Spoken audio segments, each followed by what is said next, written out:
We study peace because it's vitally important to life on the planet. There is a lot of evidence on why there is war, but we want to really understand the causalities, what makes peace possible. Because peace matters for the lives and livelihoods of so many millions of people in the world. If you think about the other big processes going on, global health, climate change, political economies, all of these are linked to cooperation between human beings, between countries.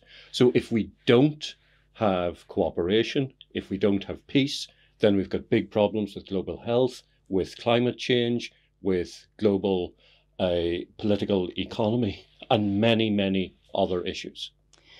Well, I think people have different motives for studying different disciplines, but I would tend to want to believe that in peace studies, and certainly my own motivation has much to do with wanting to make a difference in the world on something that matters. And certainly we can see a lot of conflict and crisis around the world, and it's not necessarily getting any better. So we need great minds and lots of effort by a range of scholars to be focused on peace and to make a difference.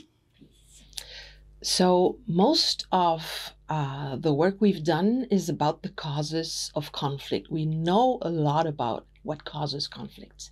However, I feel that we know much less about what actually causes peace. We assume that sometimes peace is just the inverted way of looking at conflict, and in fact it isn't. Apparently there are factors that explain why some countries actually make it to some form of peaceful way of living together and others just don't, and others keep getting stuck in processes that are historically rooted, institutionally rooted, culturally rooted, and to understand that is really important.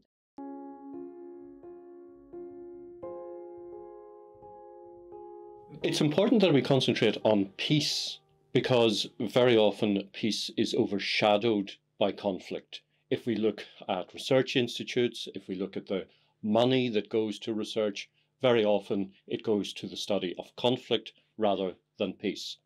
But it's very difficult to separate peace and conflict. They are interrelated. So we do need to study both together. And that's why rather than peace and conflict as two separate concepts, I like to think of peace and conflict, one word, because they are in a relationship. That doesn't prevent us from taking peace out of that, to study it, to study the varieties of peace, to study the origins and the drivers of peace. But we need to see it in relation to conflict and many other human processes as well.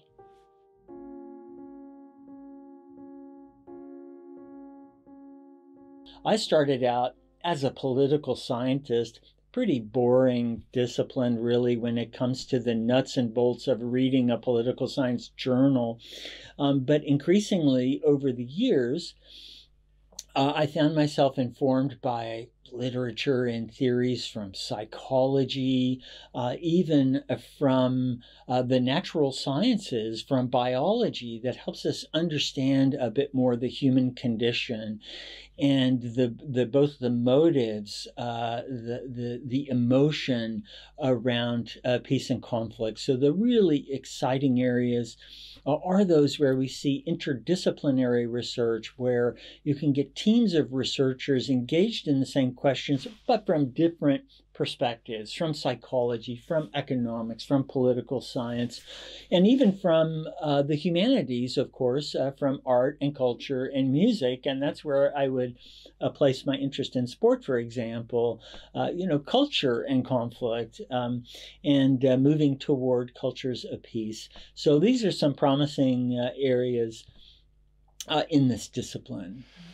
I think the most exciting new developments in peace research recently have been the linkage between climate change and peace and conflict, and seeing how these are interrelated, and we need to get them all right in order to really, quite frankly, save ourselves, because climate change is an existential problem facing all of us, and we've got a much greater understanding of how conflict drives displacement, disaster, flooding, famine, etc.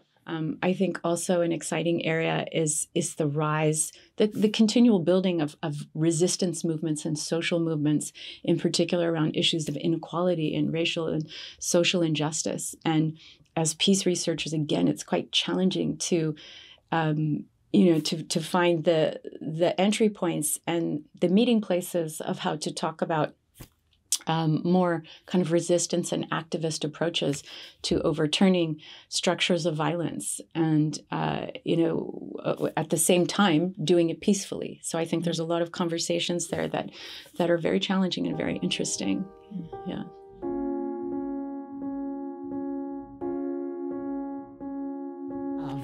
I think it should examine better what causes lasting peace. And some of the issues that I mentioned earlier, I think, help us understand that. I think we need to make sure that our research is relevant for the communities that we do research on or research with.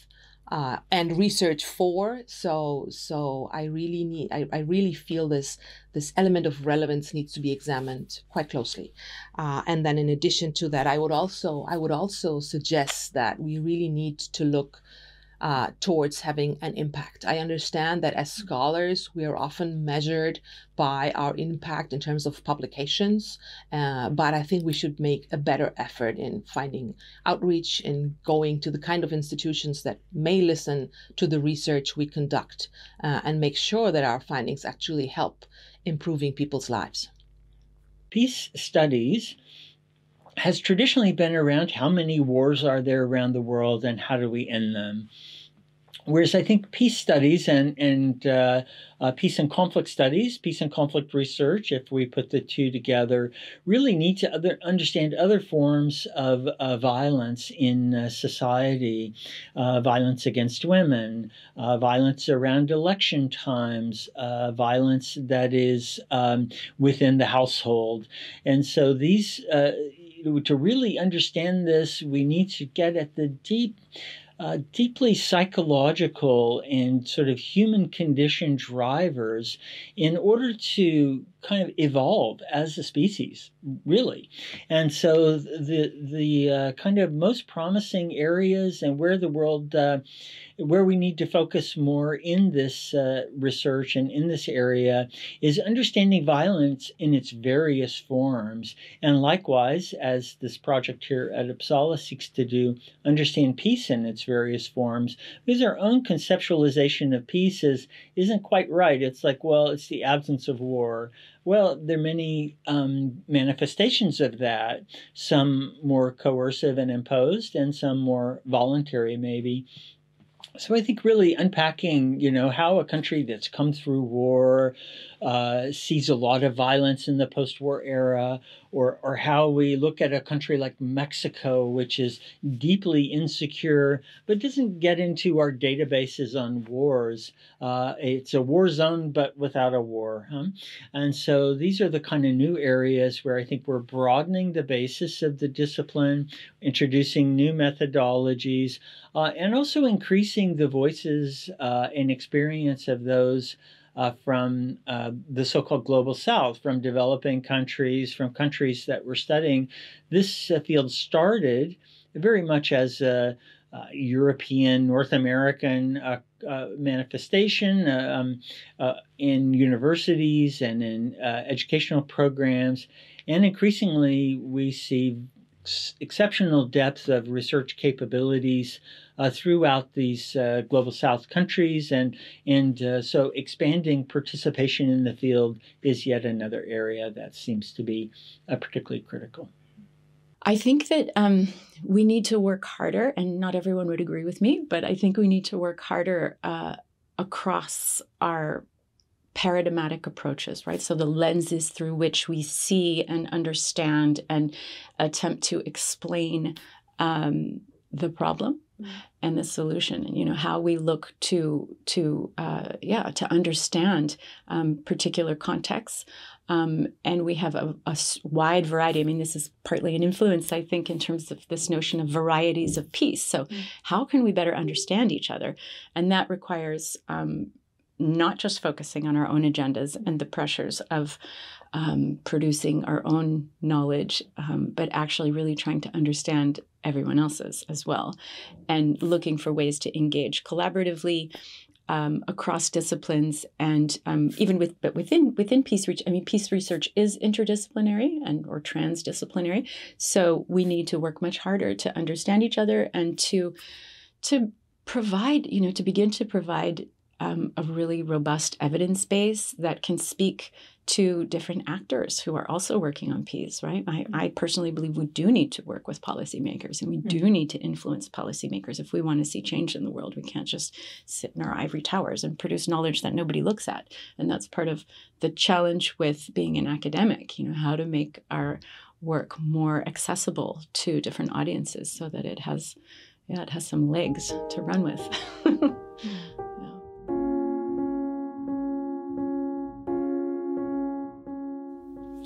Yeah, try to reflect that you are buying into an intentional science. That means if you just want to study and you are not interested to change the world, basically become an international relations scholar and not a peace researcher.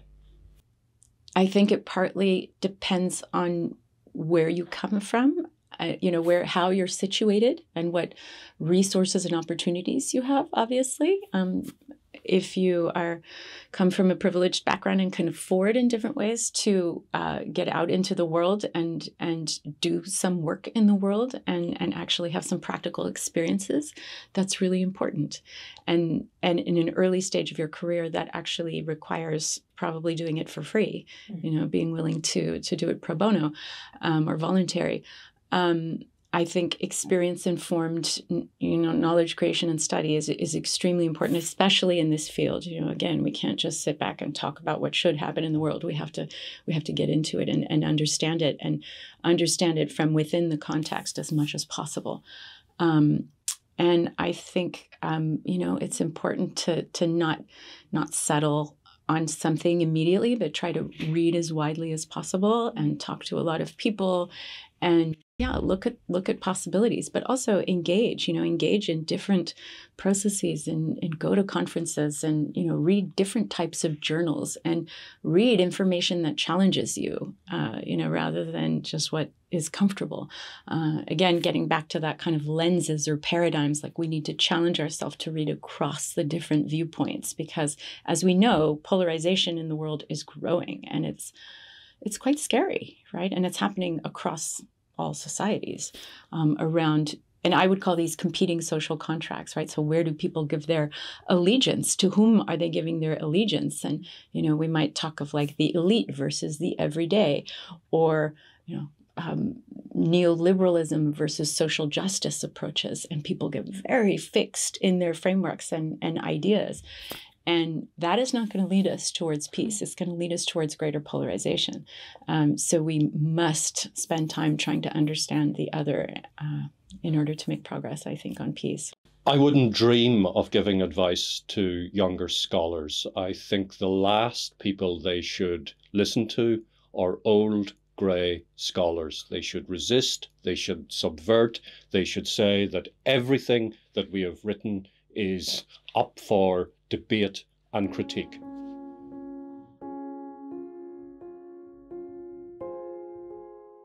We need a network exactly to come together, not only reflect on theoretical questions, but really enrich our knowledge, get inspired by each other, and also support each other in different endeavors we have, and also have an open space to discuss critical questions where we think we can contribute to, not only to the research we do, but also to the change we want to see.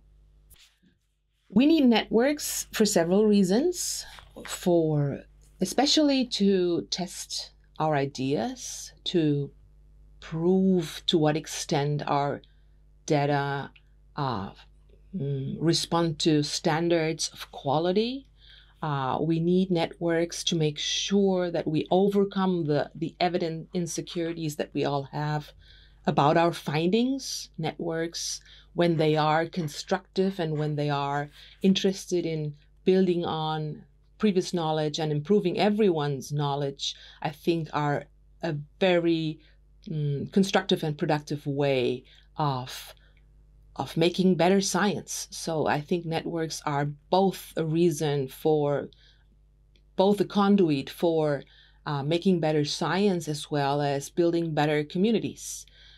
They make us stronger as an academic community. And then also I think we just need networks because we rarely produce ideas on our own. Networks are good for finding co-authors. They're good for having fun, actually, while you do the work you love. So I guess for all those reasons, networks are really important. We need a network of peace scholars because no one is an island. No one can do this alone. We riff off each other, we challenge each other, we learn from each other, and occasionally at conferences, we have fun together. Do you want to be part of these conversations too? Then you should join our network. Just fill out the form at our webpage and then we will be in contact with you very soon. The website is also an excellent place for finding people if you want to organize an event, such as a conference, a workshop, or a panel. So check that out. If you're interested in hosting a Varieties of Peace event, we are also happy to feature your project on the website.